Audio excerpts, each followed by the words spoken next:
dispara número de indenizações pagas às vítimas de acidentes de moto. Casos de invalidez por acidente de moto aumentaram 142% entre 2008 e 2018. Justiça obriga plano de saúde a pagar cirurgia que não consta na lista da ANS. Era um valor muito alto que a gente não conseguiria custear, né? E aí tivemos que ir para a justiça. STJ mantém válido interrogatório de advogado acusado de matar a esposa no Pará.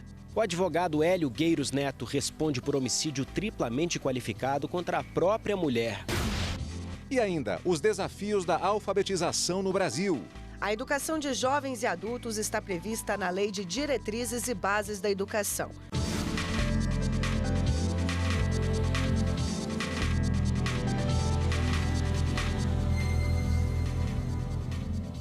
Olá, boa tarde. Boa tarde. Ao derrubar a decisão que impediu a venda de livros com temática LGBT na Bienal do Rio de Janeiro, o presidente do Supremo Tribunal Federal, ministro Dias Toffoli, destacou a importância da liberdade de expressão para a democracia. O prefeito Marcelo Crivella disse que vai recorrer. O ministro Dias Toffoli atendeu a um pedido da Procuradora-Geral da República, Raquel Dodge. Na ação, a PGR alegou que o recolhimento de livros fere a igualdade, a liberdade de expressão artística e o direito à informação. Ao liberar a venda de material com a temática LGBT na Bienal do Rio, o presidente do Supremo argumentou que o regime democrático é ambiente de livre trânsito de ideias e que só progride onde diferentes convicções e visões de mundo possam ser expostas. A organização do evento também entrou com a ação aqui no STF. Quem analisou a reclamação foi o ministro Gilmar Mendes. Na decisão, ele lembrou que a Constituição Federal e a jurisprudência do Supremo garantem a liberdade de informação. Segundo o ministro Gilmar Mendes, ao determinar o recolhimento de obras, a administração municipal promoveu verdadeiro ato de censura prévia, com o nítido objetivo de patrulhar o conteúdo de publicação artística. O prefeito do Rio, Marcelo Crivella, diz que vai recorrer das decisões. Quanto à decisão dos ministros Toffoli e Gilmar Mendes, a quem rendemos todas as homenagens, impetramos embargos de declaração para que suas excelências nos esclareçam e orientem como cumprir a sentença sem contrariar o que determina o Estatuto da Criança e do Adolescente. A polêmica na Bienal do Rio começou na quinta-feira, quando a prefeitura pediu o recolhimento de uma revista em quadrinhos que estava sendo vendida a R$ 25. A história mostrava um beijo entre dois homens. No dia seguinte, fiscais da prefeitura estiveram no evento para recolher as obras. Escritores, editoras e leitores fizeram manifestações contra a medida, já que os livros não seriam destinados a público infantil. No sábado, o Tribunal de Justiça do Rio de Janeiro autorizou judicialmente o recolhimento do material que apresentasse conteúdo LGBT de maneira desavisada para crianças e jovens. Foi esta medida que motivou as duas decisões do Supremo Tribunal Federal. Superior Tribunal de Justiça nega recurso de advogado acusado de matar a esposa no Pará. O crime aconteceu em 2015. O réu tentava adiar o interrogatório. O advogado Hélio Gueiros Neto responde por homicídio triplamente qualificado contra a própria mulher, a também advogada Renata Cardim. O crime, ocorrido em 2015, teve grande repercussão no Pará, onde o avô do acusado foi governador. Hélio Gueiros Neto teria sufocado e matado a mulher no apartamento do casal. Ele nega, sustentando que a morte foi natural. Na primeira instância, o réu tentou adiar o interrogatório até a apresentação de um laudo técnico que sustentaria a versão da defesa. O pedido foi negado sob o argumento de que o laudo pendente não traria novidade, pois o assistente técnico responsável já havia prestado depoimento no processo. Os advogados entraram com habeas corpus no Tribunal de Justiça do Pará por suposto cerceamento de defesa. Mas para o TJ não foi comprovado prejuízo que justificasse a concessão de liberdade. Ao analisar o recurso no STJ, o relator, ministro Joel Ilan Paciornik, destacou que a jurisprudência do tribunal também é no sentido de que a declaração de nulidade processual, ainda que absoluta, depende da demonstração de efetivo prejuízo para uma das partes. Nos últimos 10 anos, a frota de motos no país aumentou 85%. Agora, o que disparou mesmo foi o volume de indenizações pagas às vítimas de acidentes envolvendo motos. A alta foi de 142%. Os dados são da seguradora Líder, responsável pelos pagamentos do seguro. Quem anda sobre duas rodas aponta as vantagens. Hoje em dia está difícil para andar, estacionar, tá uma loucura, então a moto para mim é o ideal. Motocicleta hoje é mais... Você ganha tempo, né? Você não tem que estar procurando estacionamento, é coisa rápida. Mas tem o lado perigoso. Tá complicado andar de trânsito de moto na chuva ainda, mais perigoso ainda. Muito perigoso. Tem que ter conscientização dos dois lados, né? Tanto do motociclista quanto do motorista. Desde 1966, brasileiros donos de veículos são obrigados a pagar o seguro, hoje chamado de DPVAT. Ele concede indenização exclusivamente por danos pessoais às vítimas de acidentes de trânsito e a cobertura abrange morte, invalidez e despesas médicas. De acordo com a seguradora líder responsável pelo pagamento do DPVAT, nos últimos 10 anos, 2.700.000 brasileiros morreram ou ficaram inválidos por acidentes envolvendo motocicletas. Casos de invalidez por acidente de moto aumentaram 142% entre 2008 e 2018. Neste período, o número de acidentes envolvendo motos de até 50 cilindradas subiu 72% e gerou um custo de R$ 4,5 milhões em indenizações. Francisco já recorreu ao seguro. O acidente na antiga moto rendeu uma clavícula quebrada e 60 dias de afastamento do trabalho. Está na moto menor potência, o pneu da moto furou e aí você vai controlando ela pegou e desviou, pegou e caiu, eu bati com isso aqui no retrovisor. Aí quebrou a clavícula, aí foi a última vez, nunca mais. Segundo a superintendente da seguradora líder responsável pelo pagamento do DPVAT, vários fatores contribuem para o aumento considerável no volume de pagamento de indenizações e reembolsos por acidentes de motos.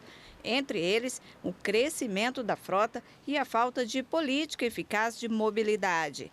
Mesmo assim, ela acredita que a imprudência do motociclista é, de fato, a grande responsável por tantas ocorrências. A falha humana é o principal fator de acidentes, né? Em especial o excesso de velocidade, a falta de cuidado no uso dos equipamentos de segurança, em especial o capacete, andar nos corredores entre os veículos, o desrespeito às sinalizações de trânsito, né? E também a combinação de álcool e direção. Este advogado também alerta: o seguro pode não ser pago quando for comprovado que houve crime no trânsito. Por exemplo, um cidadão dirigindo embriagado, né? Então pode ser negado o DPVAT. Tudo vai depender do processo que vai ser iniciado a partir do momento que o DPVAT é solicitado. A grande questão é que o brasileiro solicita pouquíssimo DPVAT, tem pouca informação e não costuma acionar o DPVAT, ainda que tenha seguro do veículo, ele pode acionar o DPVAT. A terceira turma do Tribunal Superior do Trabalho determinou que a execução de parcelas devidas a policiais rodoviários federais seja restrita ao grupo que entrou com a ação na Justiça e não para toda a categoria. A ação contra a União foi ajuizada pela Federação Nacional dos Policiais Rodoviários Federais em nome de 35 pessoas. Na fase de execução, a federação pediu que o pagamento abrangesse toda a categoria, argumentando que as parcelas pedidas no processo eram devidas a todos os policiais. O pedido foi aceito pelo Tribunal Regional do Trabalho da 5ª Região na Bahia. O TRT considerou que a Constituição da República confere amplitude aos sindicatos na defesa dos interesses da categoria. Sendo assim, o direito reconhecido abrangeria todos os policiais e não poderia ser limitado aos que entraram com a ação. A União recorreu ao TST. Sustentou que a extensão do direito a todos os policiais caracteriza a ofensa à coisa julgada, pois a ação não foi ajuizada em nome da categoria, mas apenas de 35 empregados. O relator na terceira turma, ministro Agra Belmonte, observou que, de acordo com a jurisprudência do TST, a legitimidade dos sindicatos na defesa de interesse da categoria é ampla e irrestrita. No caso, entretanto, o direito somente foi concedido aos empregados substituídos e individualizados na petição inicial, cujos nomes constam do título executivo, condição na qual não se encontra toda a categoria. A decisão foi unânime. O Tribunal Regional do Trabalho da 4ª Região decidiu condenar uma transportadora a pagar indenização por danos morais no valor de R$ 5.000 a uma motorista de caminhão. De acordo com o processo, ela era obrigada a dividir o banheiro e o vestiário com 5 colegas homens. Para o juiz responsável pelo caso, o constrangimento sofrido pela trabalhadora ficou comprovado. A segunda vara do TRT da Bahia, em Ilhéus, homologou acordo entre o Ministério Público do Trabalho e uma loja de material de construção. O valor acordado vai beneficiar instituições de caridade. Uma loja de materiais de construção de Ilhéus, no interior da Bahia, homologou um acordo com o Ministério Público do Trabalho na segunda vara do trabalho do município. A loja havia sido denunciada por irregularidades. Os auditores fiscais encontraram algumas irregularidades relacionadas à jornada, à ergonomia, hora extra. E aí, com base nisso, nós propusemos um acordo através de um TAC, a empresa não aceitou e nós ingressamos com a ação civil pública contra a empresa e fomos vitoriosos. A empresa foi condenada ao pagamento de R$70 mil por dano moral coletivo. Mas, através da intervenção da Justiça do Trabalho, chegou a um acordo com o Ministério Público do Trabalho e o valor destinado ao pagamento irá para uma entidade filantrópica. Houve a sentença, a empresa recorreu, mas eu achei por bem marcar uma audiência para tentar conciliar. O acordo foi fechado em R$30 mil para garantir a celeridade da solução do processo. Com esses recursos, essa entidade filantrópica vai adquirir bens e equipamentos para a manutenção dos seus associados. Para o advogado da empresa, que estava recorrendo da decisão de primeiro grau, solucionar a questão foi o melhor caminho. Entendemos que neste caso específico, apenas por mera liberalidade, apenas por conta do interesse social, nós optamos por realizar a composição. No próximo bloco, os desafios do Brasil para acabar com o analfabetismo. 11 milhões de analfabetos entre a população de 15 anos ou mais. Conforme a lei do Plano Nacional de Educação, este número deveria ser zerado até 2024.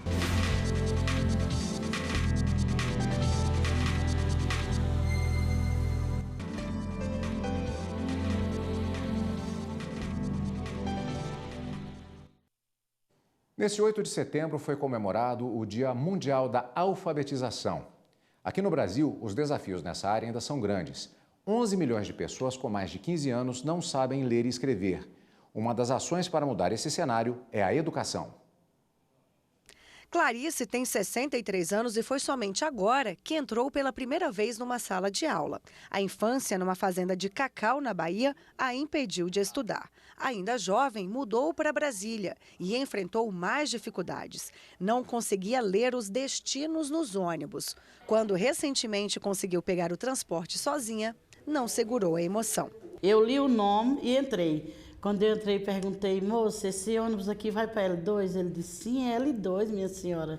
Aí eu chorei. A educação de jovens e adultos está prevista na Lei de Diretrizes e Bases da Educação. Hoje, são mais de 5 milhões de pessoas matriculadas nesta modalidade no país. Em 2014, este número era bem menor e não chegava a 3 milhões. Desde 2003, o programa Brasil Alfabetizado do Ministério da Educação vem ajudando a mudar esta realidade, principalmente nas cidades que apresentam taxas maiores de analfabetismo.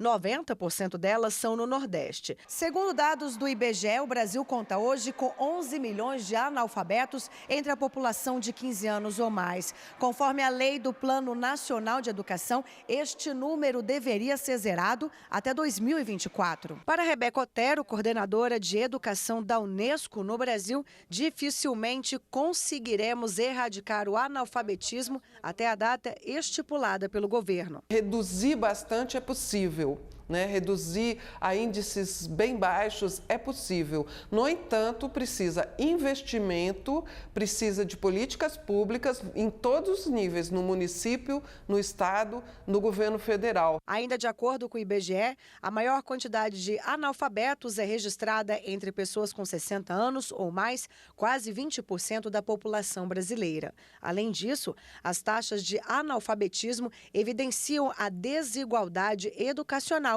entre ricos e pobres. A gente tem crianças que saem de casa muito cedo. E não é só o sair de casa muito cedo, elas saem de casa muito cedo, elas chegam em casa muito tarde. E muitas vezes o que acontece? Elas chegam na escola já cansadas. Quando eu comparo a escola particular com a gente, o que eu diria para você? Para eles, não é que é fácil, mas é mais cômodo.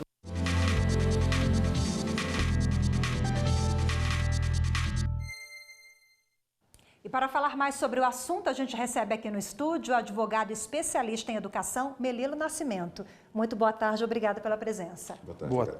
Boa tarde. Bom, vimos na reportagem que a cada 3 brasileiros, 1, infelizmente, é analfabeto. Queria que você começasse dando a explicação sobre a diferença entre o analfabeto por completo e o analfabeto funcional. O analfabeto funcional é aquele cidadão, aquela cidadã que tem dificuldade de ler e interpretar pequenos textos e também dificuldade de fazer pequenas contas matemáticas. Ela, na verdade, é a soma do analfabeto absoluto e do analfabeto rudimentar. O analfabeto rudimentar é exatamente esse personagem que não consegue interpretar os textos e também não consegue fazer as operações mais básicas, adição, subtração, e tem grande dificuldade.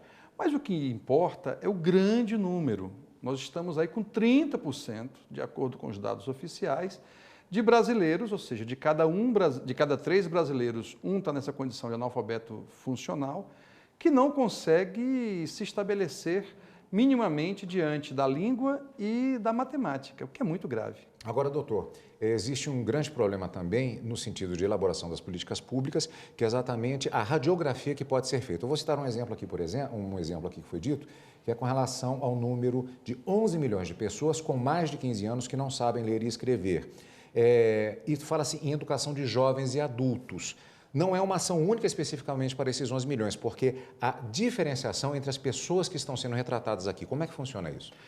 Bom, você tem que separar aquele cidadão, aquele brasileiro que está na escola, ou seja, a meta construída pelo PNE, Plano Nacional de Educação, dentro de um Sistema Nacional de Educação, é que ao fim da 3ª série do ensino básico, todas as crianças teriam condição de ler e de fazer as operações da matemática mais básicas. Isso hoje é um número impossível, ou seja, 100%. Nós estamos hoje em 55%, o que significa que 45%, de acordo com a última avaliação do ensino básico, dessas crianças que estão na 3ª série do ensino básico, não conseguem fazer essas 2 atividades, a leitura e a matemática. Fora disto, há um grande universo que são as populações que estão fora da escola. E, obviamente, se você for analisar o índice demográfico disso, onde há mais pobreza, há mais analfabetismo. Onde há menos acesso à escola, há mais analfabetismo. E, portanto, essa parte da população acima dos 15 anos quase não tem políticas públicas voltadas para ela. O grande desafio é que, na verdade, nós perdemos uma geração. E, obviamente, que quando você vai anotando a complexidade que virou a vida moderna, com, por exemplo, redes sociais, você tem ao lado do analfabeto funcional o analfabeto digital. Eu até digo brincando que muitas vezes as brigas nas redes sociais decorrem por um problema de interpretação de texto. E se isso é verdade, em grande parte, tem pesquisa sobre isso, que 70% da população que está aí usando esses instrumentos das redes sociais não tem sequer condição de sair dessa esfera de analfabeto funcional. Bom, no Dia Mundial da Alfabetização, como avançar nessa matéria? Qual o principal gargalo? Olha, há vários gargalos. Na educação formal, o grande desafio, como disse a matéria, é construir uma política pública que seja capaz de fortalecer o papel do professor, construir soluções pedagógicas e políticas públicas de continuidade. As experiências mais exitosas são aquelas em que governo, sociedade e as famílias se mantêm ali dentro de uma constância com relação à superação do analfabetismo e de uma educação mínima ou de qualidade. E fora desse centro, que é o centro da escola formal, há uma grande parcela da população, especialmente a população acima dos 50 anos, acima dos 60 anos, nesses locais onde a desigualdade é maior no Brasil, que se não houver a tentativa de uma política pública de construção de uma alfabetização, nós ficaremos muito reduzidos porque o EJA, a Educação de Jovens e Adultos, é muito pequena, essas pessoas estão mais preocupadas com a sobrevivência do que com a qualificação e, obviamente, entre a sobrevivência e a qualificação, eles preferem comer. Ok, Melilo Nascimento, mais uma vez, muito obrigada pela presença, uma boa tarde. Boa tarde, doutor. Obrigado. Eu que agradeço, boa tarde. E no próximo bloco, no Mato Grosso, uma iniciativa simples, mas de grande impacto para o meio ambiente: a redução do uso de copos de plástico descartáveis. A ideia é sensibilizar não apenas os servidores do Poder Judiciário, mas também o público em geral, para a importância da diminuição da produção de resíduos.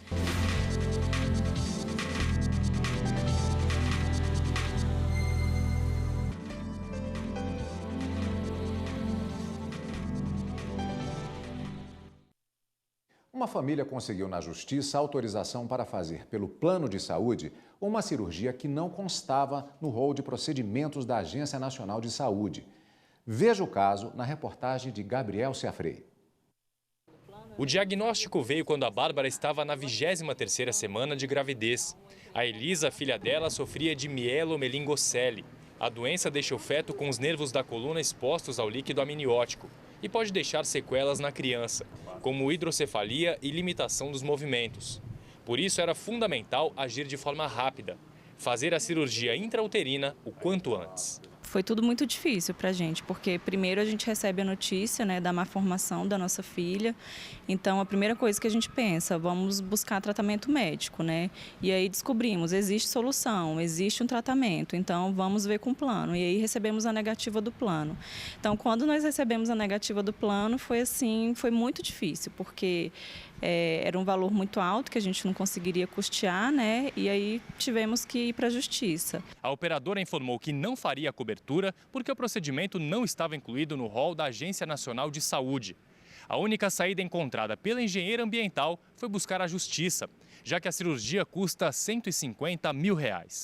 Em poucos dias, a Justiça Paulista concedeu uma liminar autorizando a cirurgia, considerando que a negativa do plano foi abusiva e que o procedimento deveria ser feito com urgência, para evitar sequelas permanentes na bebê.